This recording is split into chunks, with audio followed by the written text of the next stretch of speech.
The U.S. Air Force's investigatory program was officially launched on January 2, 1948, under the code name of Project Sign. From the 243 cases studied, a report entitled An Estimate of the Situation was compiled by the Air Technical Intelligence Center. It concluded, flying saucers are probably real extraterrestrial spacecraft. Air Force Chief of Staff Hoyt Vandenberg found these conclusions unacceptable. He then ordered the Air Force to go out and find more earthly explanations. Project Sign then metamorphosed into Project Grudge. 244 cases were studied. It concluded, most reports of unidentified flying objects have been the result of persons failing to identify familiar phenomena such as reflections from bright surfaces in the day or lights in a night sky. In 1952, it finally became known as Project Blue Book.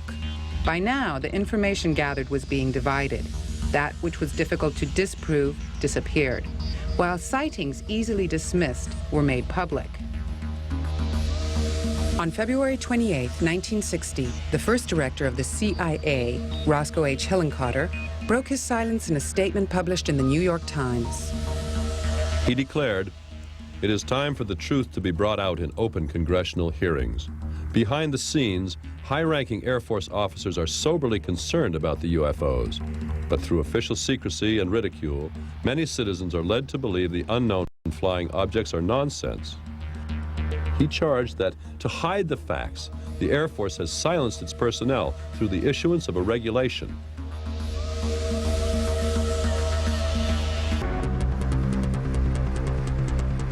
It wasn't only America. In Europe, the military presence was under the direction of NATO SHAPE.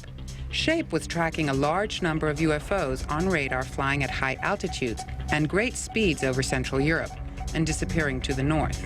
Their activities generated concern among military commanders as a possible threat from Russia.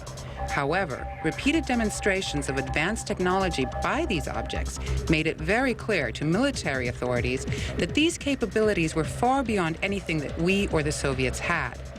At that point, SHAPE headquarters launched a 3-year investigation to determine what these objects were.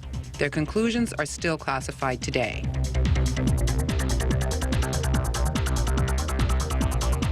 Robert Dean, former intelligence analyst at SHAPE, claims to have seen the report at NATO headquarters during the early 1960s.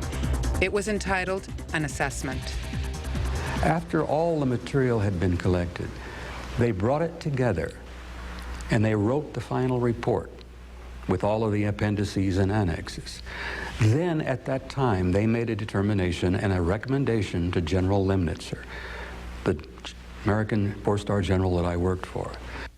And they suggested, this is so sensitive, this reality is so delicate, the conclusions that we have reached, we believe could be essentially and substantially earth-shaking to the people unless they're prepared for it.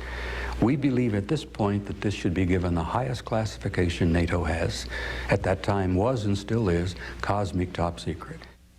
Evidently, not everyone agreed. While still in Congress, Gerald Ford sent a letter to L. Mendel Rivers, chairman of the Armed Services Committee, on March 28, 1966. I strongly recommend that there be a committee investigation of the UFO phenomena. I think we owe it to the people to establish credibility regarding UFOs and to produce the greatest possible enlightenment on this subject.